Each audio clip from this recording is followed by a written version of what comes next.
प्यारे बच्चों, जैसा कि आप लोग जानते हैं हम लोग अभी केमिकल बॉन्डिंग की सीरीज़ पर हैं और उसमें मैंने हाइब्रिडाइजेशन के वीडियोस को आपके लिए डाल दिया है। तो अगर आपको हाइब्रिडाइजेशन से संबंधित किसी भी तरह की कोई प्रॉब्लम है तो आप उन वीडियोस को देख सकते हैं और हाइब्रिडाइजेशन से संबंधित अपने डाउट्स को क्लियर कर सकते हैं। हाइब्रिडाइजेशन के बाद केमिकल बॉन्डिंग चैप्टर में जो चीज़ पढ़नी चाहिए वही हमारा आज का टॉपिक है और हमारा टॉपिक है आज का VSEPR थ्योरी। और इसका जो फुल नेम है वो होता है valence. V stands for valence, S stands for sale and E stands for electron, P stands for pair. तो hence the full name is valence, cell, electron, pair and R stands for repulsion.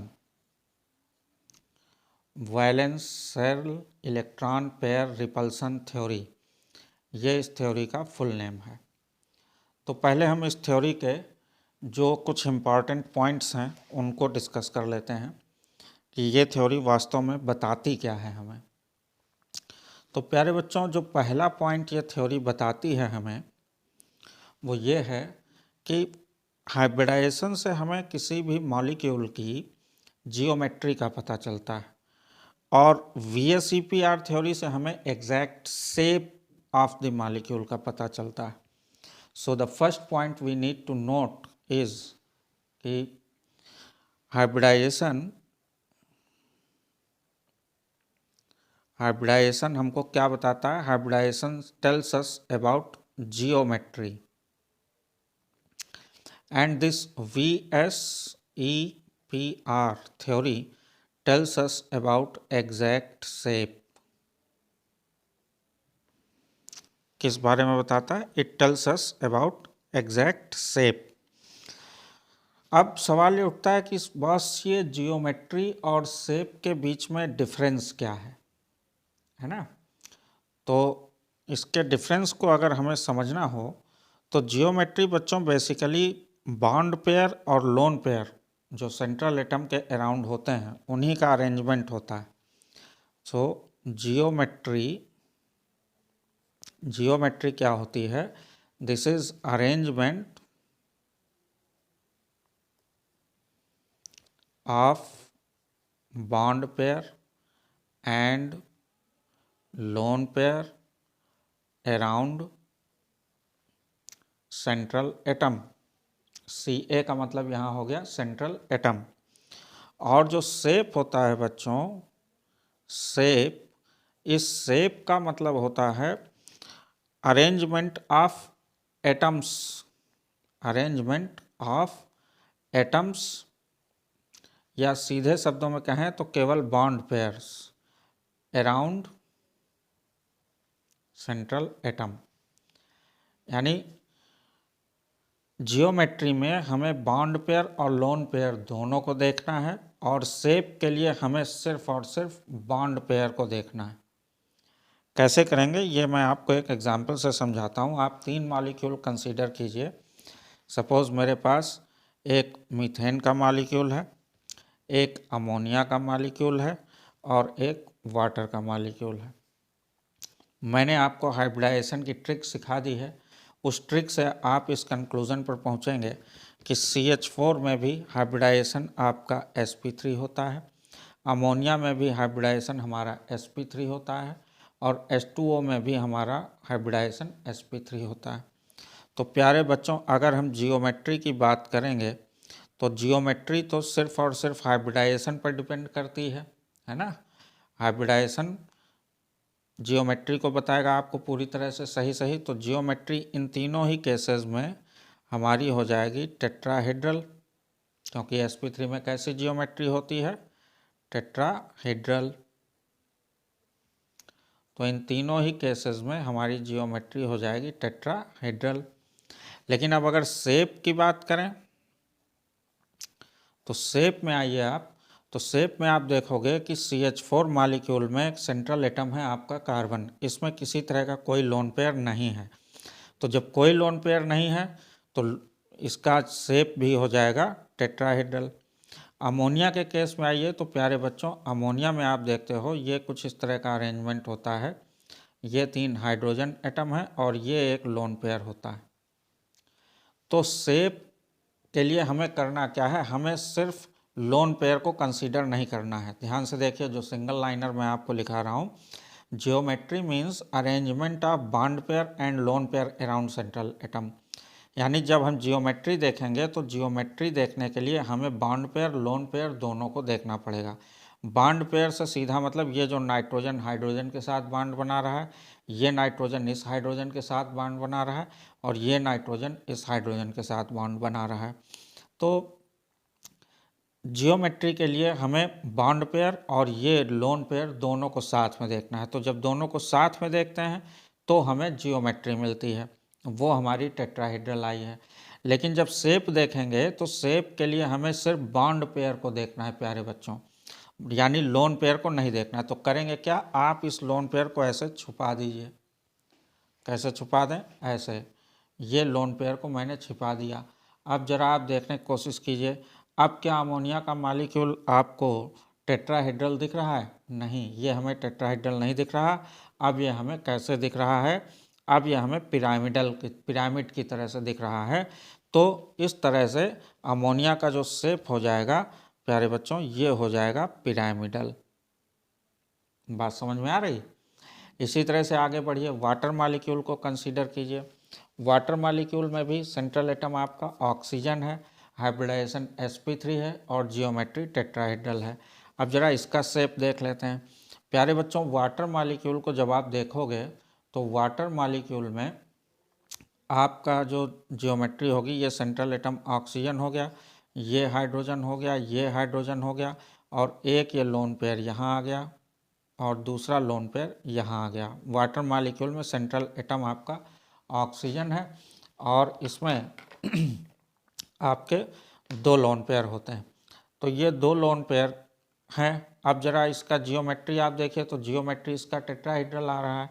लेकिन अगर shape देखने जाएंगे तो shape देखने के लिए हमें क्या करना है, लोन पेयर छिपा देना है। तो दोनों लोन पेयर्स को अगर हम छिपा देते हैं तो अब जरा वाटर मॉलिक्यूल का शेप देखिए, ये मैंने ऐसे लोन पेयर को छिपाया, लोन पेयर छिपा दिया। अब वाटर मॉलिक्यूल का शेप कैसा आ गया, ये कुछ उल्टा वी की तरह लग रहा है ना। कैसे लग रहा है, उल्टा वी। तो इसका शेप हो जाता है बेंट वी। शेप कैसा हो गया वाटर मॉलिक्यूल का, बेंट वी। ठीक। और ये जो सारे एग्जाम्पल मैं आपके सामने ले रहा हूँ अमोनिया का या वाटर मॉलिक्यूल का, ये सब प्रीवियस ईयर में डिफरेंट कॉम्पिटिटिव एग्जाम्स में पूछे गए हैं। ठीक। तो इस तरह से वेस्पर थ्योरी का ये पहला पॉइंट होपफुली आपकी समझ में अच्छे से आया होगा। अब इसी पर बेस होकर आपका वेस्पर थ्योरी का या VSEPR थ्योरी का दूसरा पॉइंट निकलता है और वो दूसरा पॉइंट ये बोलता है कि lone pair has no effect on shape of molecule. Already मैंने आपको इस पर काफ़ी समझा दिया है। ठीक। नेक्स्ट पॉइंट है हमारा कि देखिए, किसी भी मॉलिक्यूल को आप लीजिए तो जैसे ये अमोनिया का ये बॉन्ड है, ये वाला बॉन्ड है, ये वाला बॉन्ड है, इन सारे बॉन्ड्स में 2-2 इलेक्ट्रॉन है, एक नाइट्रोजन का है, एक हाइड्रोजन का है। तो एक पेयर ऑफ इलेक्ट्रॉन हुआ, इसी को तो हम बॉन्ड पेयर बोल रहे हैं। क्या बोल रहे हैं, बॉन्ड पेयर। और ये जो नाइट्रोजन के पास बॉन्डिंग के बाद एक इलेक्ट्रॉन 2 इलेक्ट्रॉन बच गए, इन्हीं को क्या बोल रहे हैं, लोन पेयर। इनको क्या बोल रहे हैं, लोन पेयर, और शॉर्ट में इसको L.P से रिप्रेजेंट कर रहे हैं। तो ये जो डिफरेंट तरह के बॉन्ड पेयर या लोन पेयर होते हैं मॉलिक्यूल्स में, ये बेसिकली बच्चों हैं तो इलेक्ट्रॉन ही, और सभी इलेक्ट्रॉन चाहे वो बॉन्ड पेयर के हों चाहे वो लोन पेयर के हों, इलेक्ट्रॉन तो इलेक्ट्रॉन ही रहेगा और उस पर निगेटिव चार्ज ही रहेगा। और जब सब पर निगेटिव चार्ज है तो सारे के सारे इलेक्ट्रॉन एक दूसरे को क्या करेंगे, रिपेल करेंगे। तो VSEPR थ्योरी में अगला पॉइंट इसी रिपल्सन से रिलेटेड है। वो क्या बोल रहा है, वो बोलता है electron pairs always repel each other and try to remain far apart। इसका मतलब क्या हुआ कि जो डिफरेंट इलेक्ट्रॉन पेयर, चाहे वो आपका ये लोन पेयर हो और चाहे आपका ये बॉन्ड पेयर हो, सारे के सारे इलेक्ट्रॉन पेयर एक दूसरे को रिपेल करते हैं और एक दूसरे से दूर दूर रहना पसंद करते हैं।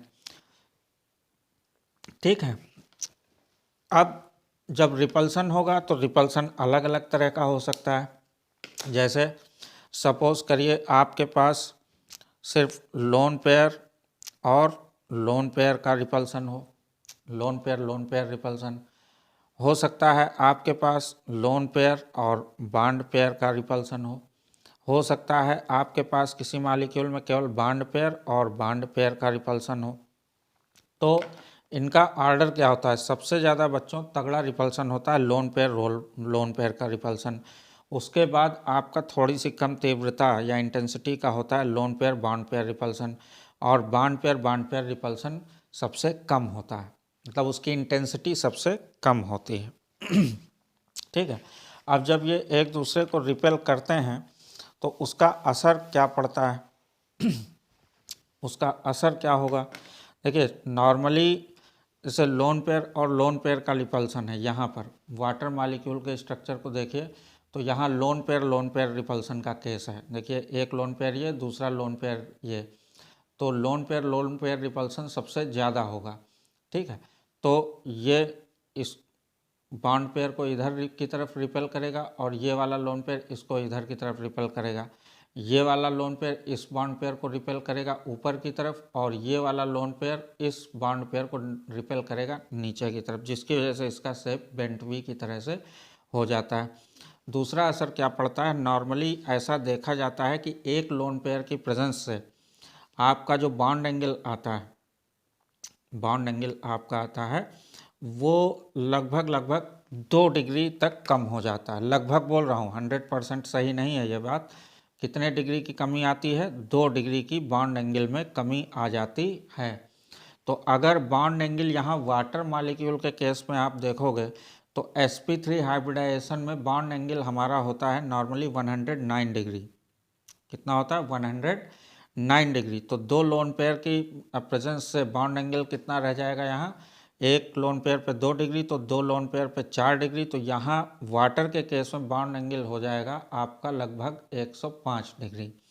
वहीं अमोनिया के केस में अगर आप देखोगे तो यहाँ पर जो बॉन्ड एंगल आएगा वो 109 डिग्री से 2 डिग्री कम कर दीजिए, क्योंकि यहाँ पर सिर्फ एक लोन पेयर है, यानी ये वाला एंगल, तो ये बॉन्ड एंगल हो जाएगा जाके हमारा लगभग 160 डिग्री। ठीक, ये सब होता है इस लोन पेयर या लोन पेयर या बॉन्ड पेयर रिपल्सन की वजह से। ठीक तो ये इस तरह से है। अब नेक्स्ट पॉइंट जो हमें समझना है वो ये कि अगर आपका लोन पेयर है ही नहीं तो क्या असर होगा। अगर लोन पेयर है ही नहीं बच्चों तो आप समझ चुके हो जियोमेट्री का मतलब क्या है, arrangement of bond pair and lone pair, और शेप का मतलब क्या है, arrangement of bond pair only. और अगर एक भी लोन पेयर नहीं है तो इसका मतलब जो जियोमेट्री है वही आपका शेप हो जाएगा।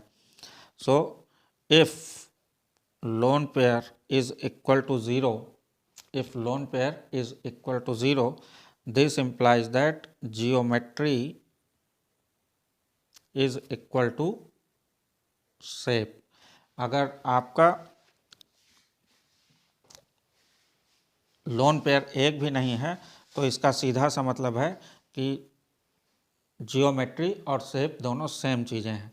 जियोमेट्री से ही शेप निकलता है, आपको करना कुछ नहीं है। जैसे मैंने आपको ये अमोनिया और वाटर में समझाया है कि जियोमेट्री बना लीजिए और उसके बाद शेप निकालने के लिए लोन पेयर को हाथ से छिपा दीजिए तो आपके सामने शेप आ जाता है।